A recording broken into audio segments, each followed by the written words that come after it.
నమస్తే.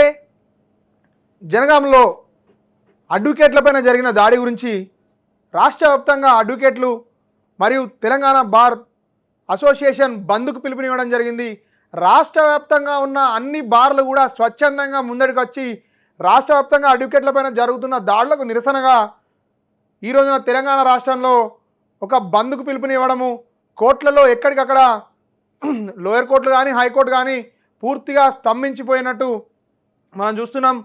ఈ రోజున తెలంగాణ రాష్ట్ర బార్ అసోసియేషన్ మెంబర్స్ ఒక ప్రెస్ మీట్ని కండక్ట్ చేయడం జరిగింది.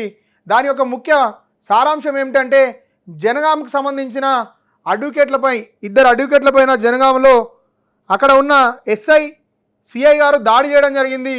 అంతకుముందుకు సిద్దిపేటకు సంబంధించిన ఇన్సిడెంట్లో ఒక యంగ్ లాయర్ పోయి పోలీస్ స్టేషన్కు ఒక యాంటిసిపేటరీ బెయిల్ విషయంలో ఎస్ఐ గారు ముందు అపీల్ అయినప్పుడు ఎస్ఐ గారు చేతి మలిసి కొట్టిండని చెప్పి ఆ ఘటన చూసుకున్నాం. మొన్ననే నాంపల్లి పోలీస్ స్టేషన్ దగ్గర ఒక అడ్వకేట్ని పోలీసుల బండిలో ఎక్కించి హ్యాండ్స్ కప్ వేసి పోలీస్ స్టేషన్ కొంటపోయి జ్యుడిషియల్ మేజిస్ట్రేట్ ముందర ప్రొడ్యూస్ చేయడము తీవ్రమైన చర్చకు కారణమైంది. ఇప్పుడు మనం చూసుకున్నట్టయితే రాష్ట్ర వ్యాప్తంగా అడ్వకేట్లపైన పోలీసులు చేస్తున్న దాడులు తీవ్ర స్థాయికి చేరుకున్నాయి. అంతా 2-3 నెలల గ్యాప్లోనే దాదాపు 4 ఇన్సిడెంట్లు అడ్వకేట్లపైన పోలీసులు దాడి చేసిన ఘటనలు వెలుగులోకి రావడం, రాష్ట్ర వ్యాప్తంగా ఉన్న అడ్వకేట్ సమాజం అంతా కూడా ఒక తీవ్రమైన భయాందోళనలకు గురవుతున్నారు. ఎవరికన్నా ఏదైనా సమస్య వస్తే ముందుగా వాళ్ళు పోయి కలిసేది ఒక న్యాయవాదిని. న్యాయపరమైన సమస్యలు కానీ లేకపోతే ఏమైనా భూములకు సంబంధించిన ఫ్యామిలీ మ్యాటర్స్ కానీ ఏమన్నా వస్తే ఒక అడ్వకేట్ని తీసుకొని మాత్రమే పోలీస్ స్టేషన్కి ప్రజలు వెళ్తారు.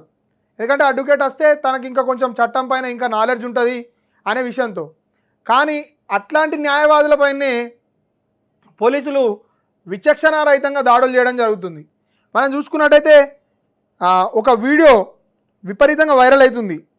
ఆ వీడియోలో ఏముంది అంటే, జనగామ పోలీస్ స్టేషన్కి ఒక సివిల్ వివాదం గురించి మాట్లాడడానికి వెళ్ళిన అడ్వకేట్ దంపతుల పైన అక్కడ ఉన్న ఎస్ఐ సిఐ కలిసి విపరీతంగా మొత్తం మంది చూస్తుండగానే దాడి చేసిరు. ఆ దాడి చేసిన తర్వాత వాళ్ళు ఒక ఫిర్యాదు చేసిరు. ఎక్కడ డీసీపీ జనగాం గారికి ఒక ఫిర్యాదు చేసిరు. ఏమనంటే, ఒక భూమి విషయంలో మేమిద్దరం సిఐ గారి దగ్గరికి వెళ్ళినప్పుడు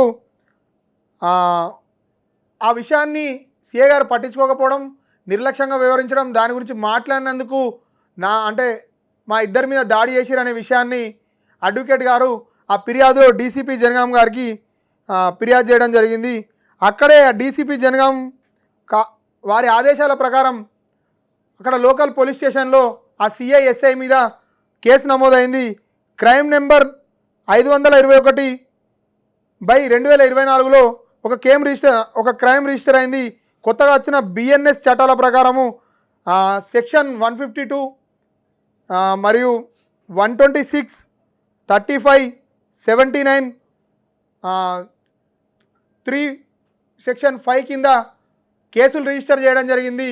దీంట్లో ఏసీపీ స్థాయికి తగ్గని వ్యక్తిని విచారణ అధికారిగా నియమించాలని అక్కడ ఉన్న న్యాయవాద సంఘాలు, న్యాయవాద మిత్రులు చేసిన డిమాండ్ ప్రకారం అక్కడ ఉన్న డీసీపీ గారు ఒక ఏసీపీని దీనికి ఒక విచారణ అధికారిగా నియమించిండు.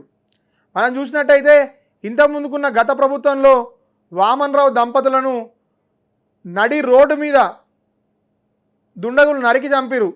అంటే ఒక ఇద్దరు న్యాయవాదులకే రక్షణ లేదు అనే పరిస్థితి, ఒక భయాందోళనమైన పరిస్థితిని అప్పుడున్న ప్రభుత్వంలో జరిగింది. అప్పటికి ఇప్పటికి ఏం మారిందయా అంటే, ఇంకా కూడా న్యాయవాదుల మీద దాడులు తీవ్రంగా పెరిగినాయి. ఇలా పోలీసు వాళ్ళే కొడుతురు, రేపు పొద్దున మేం కొట్టినా ఏం కాదు కావచ్చు అని చెప్పి జనాలలో ఒక తప్పుడు సంకేతం వెళ్తే ఎక్కడికక్కడ న్యాయవాద మిత్రులపైన దాడులు జరుగుతాయి.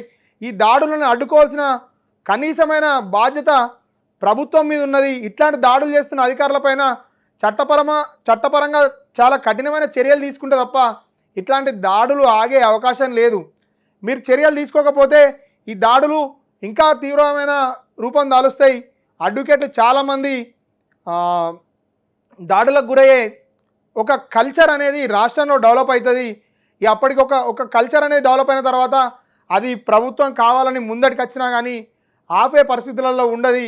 ఇట్లాంటి అంశాలని సీరియస్గా తీసుకొని ఈ ఘటనలపైన విచారణకు ఆదేశించడమే కాదు అధికారులను వెంటనే సస్పెండ్ చేస్తూ ఉత్తర్వులు ఇస్తారని చెప్పి ఇక్కడ ఉన్న న్యాయవాద మిత్రులు మనం ఇంతకుముందుకు రంగారెడ్డి బార్ కౌన్సిల్ వాళ్ళతో మరియు నాంపల్లి బార్ కౌన్సిల్ వాళ్ళతో హైకోర్టు బార్ కౌన్సిల్ మెంబర్లతో మాట్లాడినప్పుడు వాళ్ళని సస్పెండ్ అయ్యేదాకా కూడా మా ఉద్యమం ఆగదు, ఎందుకంటే ఇట్లాంటి ఘటనలు ఇంకా కూడా తీవ్ర రూపం దాల్చక ముందుకే ఇట్లాంటి ఘటనల మీద ప్రభుత్వం కఠినంగా ఉక్కుపాదం మోపాలని వాళ్ళ డిమాండ్ మన ముందర పెట్టడం జరిగింది. ఈ అంశాలన్నింటినీ గమనించినట్టయితే రాష్ట్ర వ్యాప్తంగా అడ్వకేట్ సమాజం అంతా ఒక తీవ్రమైన ప్రెషర్కు లోనవుతుంది. చూసుకున్నట్టయితే ఒక 2-3 నెలల్లోనే వరుస ఘటనలు జరగడము, దాదాపు 2 నెలల వ్యవధిలోనే హైకోర్టు బార్ అసోసియేషన్ తెలంగాణ వారు 3 సార్లు రాష్ట్ర వ్యాప్తంగా బంద్కు పిలుపునివ్వడం జరిగింది. చాలా వరకు అడ్వకేట్లు బంద్కు పిలుపునిచ్చినప్పుడు జరిగేది ఏంటంటే చాలా పేదలు, అక్కడ చిన్న చిన్న కేసులు ఎదుర్కొనే వాళ్ళు తీవ్రమైన ఇబ్బందులకు లోనవుతారు. ఇట్లాంటి అంశాలపైన రాష్ట్ర ప్రభుత్వం కీలకంగా అడ్వకేట్ ప్రొటెక్షన్ బిల్ తేవాలని కూడా అడ్వకేట్స్ మరోసారి వాళ్ళ డిమాండ్ మన ముందు పెట్టడం జరిగింది.